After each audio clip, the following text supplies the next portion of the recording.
আমি বলে এলাম না ওই মেয়ে যতক্ষণে বাড়িতে আছে ততক্ষণ আমি রুম থেকে বের হবো না। তুই কেন আমাকে ডাকতে এসছিস? তুমি একটা জিনিস কেন বুঝতেছো না মা? ওই মায়েরা রুমের মধ্যে বসে আছে, রাজিনও আসে না। এখন ওই মায়েরা বাইরে যায় যদি হইচই শুরু করে তখন কি অবস্থা হবে? রাজিন তো রাঙাকে একটুও ভালোবাসে না, প্রতিশোধ নেওয়ার জন্য শুধু ওকে ব্যবহার করছে। আমিও তো তাই বলি, ওরা আমাদের আত্মীয়, মামাতো ভাই, তারপরেও তোমার সাথে খারাপ ব্যবহার করছে, মার সাথে খারাপ ব্যবহার করছে। রাঙা, এই যে দেখো মারে নিয়ে আসছি। ভাইজান, মা তো বলেছিল সে তার রুম থেকে বেরোবে না, রাঙা যতক্ষণ এই বাড়ি ছেড়ে না যাবে। তাহলে আপনি মাকে কেন নিয়ে এলেন? না, মা তো বললো যে রাঙা এই বাড়ি থেকে না বাড়াইলে সে ঘর থেকে বেরোবো না। এদিকে রাঙাও জিদ ধরছে যে মার সাথে দেখা না করে যাইবো না। এখন আমি কি করবো তো? মারে আনতে বাধ্য হইলাম। এই মেয়ে বাড়িতে ঢুকতেই পারলো না, এখনই সবাইকে বাধ্য করছে। আপনি ভুল ব্যাখ্যা করছেন। আমি কাউকে বাধ্য করিনি। আমি শুধু একবার মামির কাছে সরি বলতে চাই, তার কাছে ক্ষমা চাই। আমি তোমাকে বলেছিলাম তুমি না যাওয়া পর্যন্ত আমি রুম থেকে বের হব না, আর তুমি জিদ ধরলে আমার সঙ্গে কথা না বলে তুমি যাবে না। শেষ পর্যন্ত তুমি আমাকে রুম থেকে বের করেই ছাড়লে। মা মাত্র তো আপনাকে রুম থেকে বের করেছে, এরপর দেখেন না কি করে। আমি এই বাসায় কিছু করতে আসিনি। আমি শুধু রাজিনকে চাই, আমার সন্তানের স্বীকৃতি চাই, ব্যাস। আর আমি চাই এই ব্যাপারে আপনারা আমাকে সাহায্য করবেন। না না, এটা কোনো কথা হলো না রাঙা। আমরা তোমার সাহায্য করার কি, তাই না মা? এই মেয়ে শোনো, আমি কোনোদিন তোমাকে স্বীকৃতি দেব না। রাজিন তো দূরের কথা, তুমি কখনো আমার ঘরে বউ হয়ে ঢুকতে পারবে না। আর বউ হিসাবে আমি তো নূপুরকে স্বীকৃতি দিয়েই রেখেছি।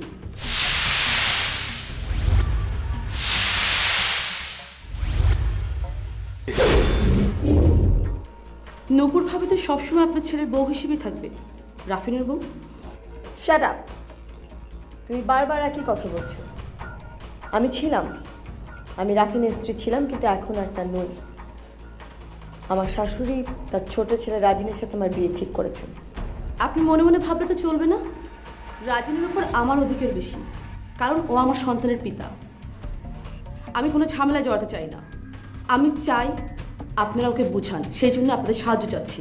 ও কেন ঝামেলা করতে চাচ্ছে? আর দোষ শুধু আমার একার, তাই না? আপনার সন্তানের কোনো দোষ নেই?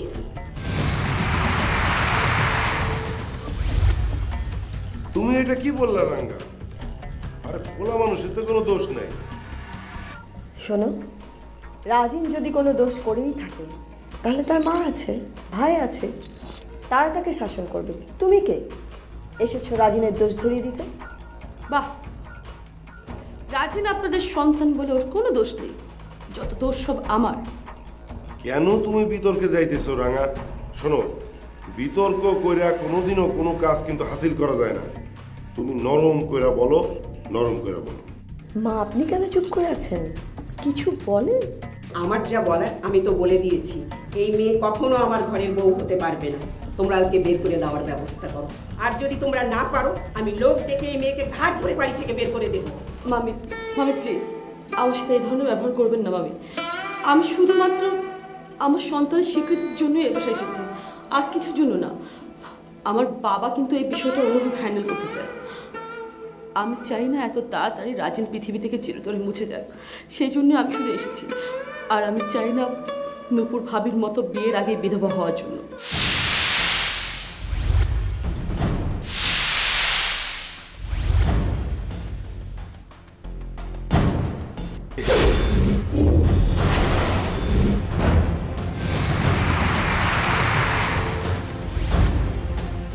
এই মেয়ে, তুমি কি আমাকে আমার ছেলে হারানোর ভয় দেখাচ্ছ? হ্যাঁ মা, ভয় দেখাচ্ছে তো। এই মেয়ে আমাদের বাড়িতে এসেছে, এসে রাজিনকে মেরে ফেলবার হুমকি দিচ্ছে, আর ও বলছে ওর বাবার এতই সাহস যে সেটা সে করতে পারে। রাঙা, তোমার মা কি তোমার দুইটা ভালো কথা শেখায় নাই কোনোদিন নাকি? তুমি এইখানে আসছো, সুন্দর করে কথা বলো, নরম করে কথা বলো। কোথায় তুমি সবাইরে বুঝাবা তা না, তুমি তো উল্টা সবাই চেতায়া দিতেছো। ওনারা আমাকে ভুল বুঝছে। শোনো মেয়ে, সবচেয়ে ভালো হয় তুমি এক্ষুনি এ বাসা থেকে চলে যাও।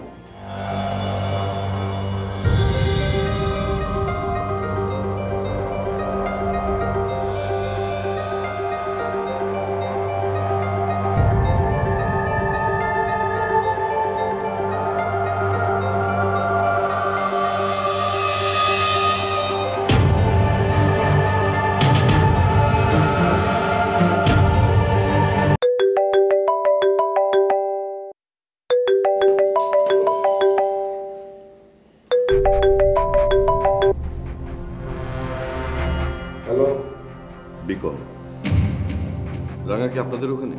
হবি কন রাঙা তো আমগো বাড়িতে। দেখি ফোনটা আমাকে দে। দে। কি ব্যাপার বিপল? নিজেরা শত চেষ্টা করেও কিছু করতে না পেরে তোমার ওই চরিত্রহীন বোনটাকে জোর করে আমাদের বাসায় পাঠিয়েছো। কোনো লাভ হবে না।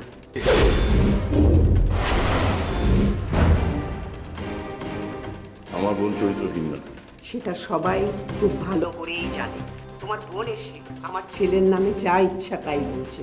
ও কোথায় কি করে এসেছে সেই দায়ভার কি আমার ছেলে নেবে? কখনো নেবে না। দায়ভার তোকে নিতেই হবে। এত সহজে বিকনের হাত থেকেও বাঁচবে না।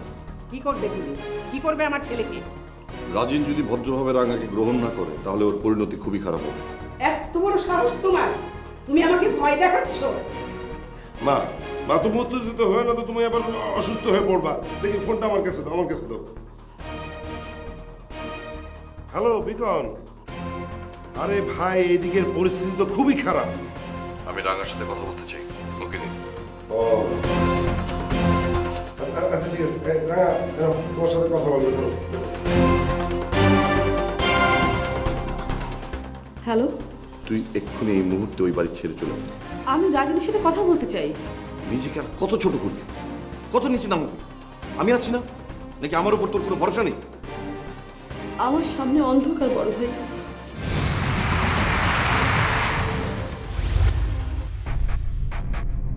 সব অন্ধকার কেটে যাবে।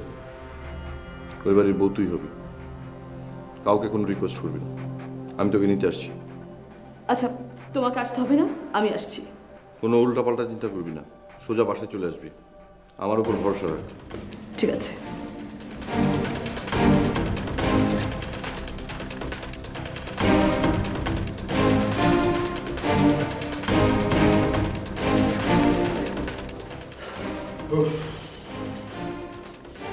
আল্লাহ বাঁচাইছে।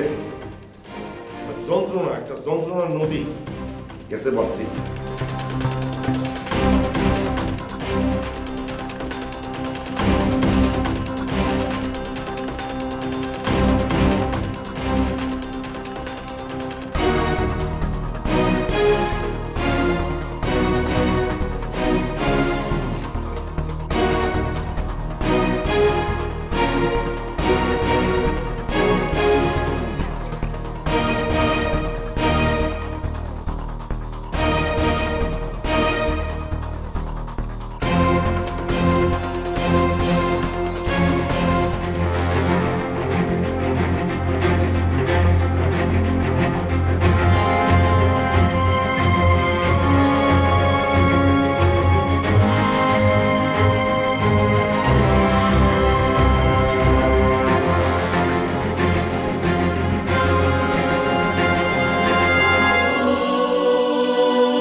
আপু, সত্যি করে বলো তো কি হয়েছে?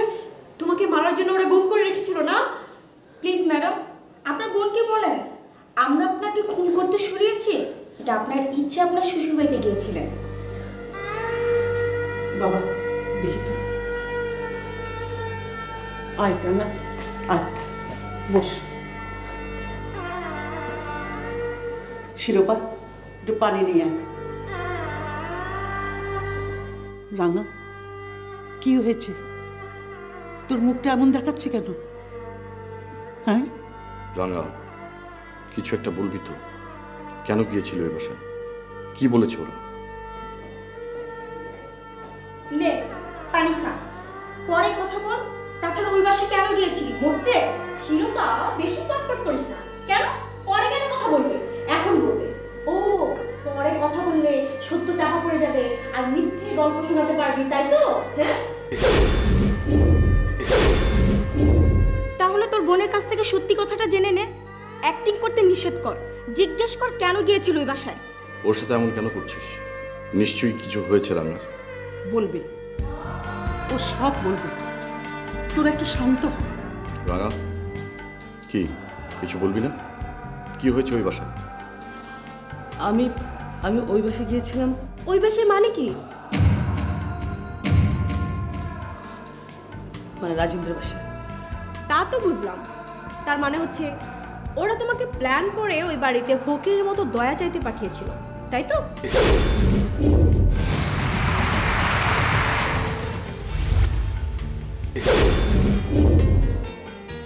ফকিরের মতন কেন? ও নিজের অধিকারের জন্য, নিজের সম্মান বাঁচাতে ও বাসায় গিয়েছিল। কোনো লাভ নেই। ওই বাসার লোকজন কখনই মেনে নেবে না, প্রয়োজনে লাথি মারবে। চুপ কর শিল্পা, চুপ কর।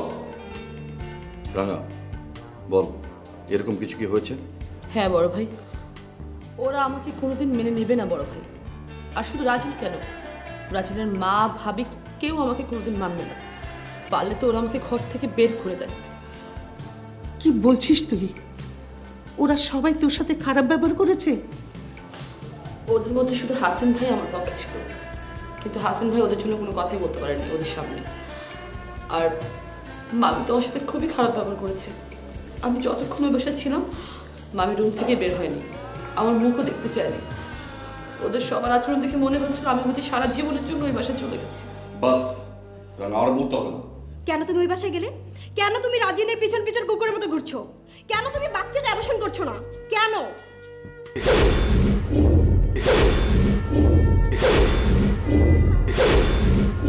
পারমিতা, একটা কথাও বলবি না। আমার বাচ্চার ব্যাপারে কি ডিসিশন নেব সেটা আমি ভালো বুঝবো, কাউকে মাথা ঘামাতে হবে না। তুই যা এখান থেকে। তোর এই দুর্বলতার জন্য আমি রাজিনকে কিচ্ছু বলতে পারছি না। তা নাহলে রাজিনের এই ব্যবহারের জন্য আমি কবে রাজিনকে ছিন্ন ভিন্ন করে ফেলতাম। এখন করো না। কে তোমাকে নিষেধ করেছে? কেউ নিষেধ করে না। এখন করছি না, তার কারণ হচ্ছে আমি চাই রাঙার বাচ্চা তার পিতৃ পরিচয় পাক। ঠিক বলেছিস। আমরা সবাই একটু ধৈর্য ধরি। চল রানী, উপরে চল। চল।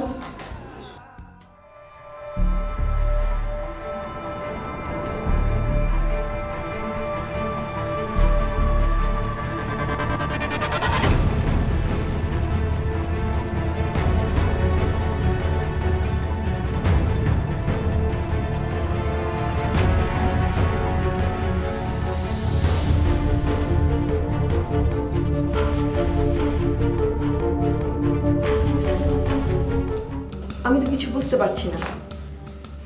ওই মেয়ে তো বাসায় এসে পড়েছে, এখন থেকে তো রেগুলার আসবে, প্রতিদিন যাতায়াত করবে।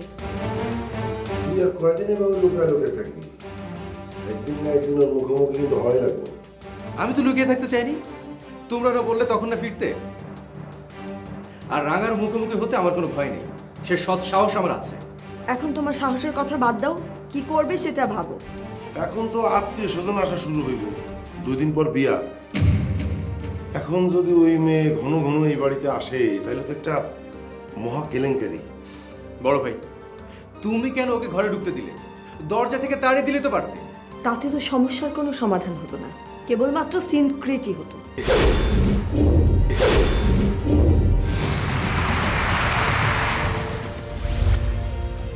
বড় ভাই, কোনো অ্যারেঞ্জমেন্টের দরকার নেই, আমাদের বিয়েটা তাড়াতাড়ি সেরে ফেলো। আরে মাথার উপর 100 মণ বোঝা, সেইটা কেমনে নেওয়া হবে সেই চিন্তা করতা না। বিয়া বিয়া বিয়া। ভাইজান একদম ঠিক বলেছে, এখন এই অবস্থায় বিয়ে করাটা ঠিক হবে না। এই মেয়ে যখন তখন যা কিছু করতে পারে। কিছুই করতে পারবে না ও, এত ভয় পাচ্ছ কেন? যখন দেখবে যে আমাদের বিয়েটা হয়ে গেছে তখন আর ওর কিছুই করার থাকবে না।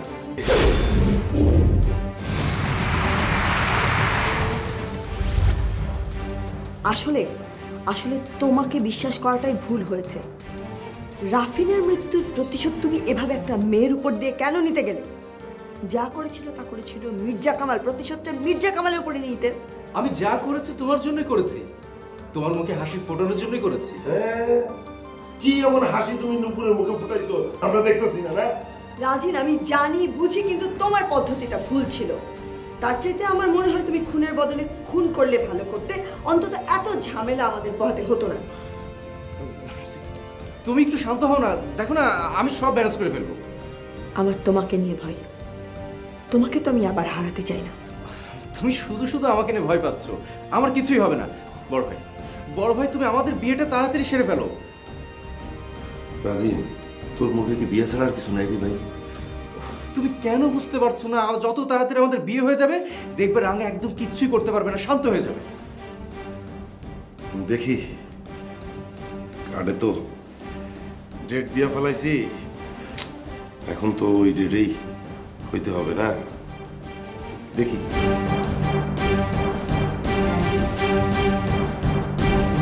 কি ব্যাপার রাজিন, মনে হচ্ছে তুমি অনেক চিন্তায় পড়ে গেছো, খুব বেশি টেনশন হচ্ছে।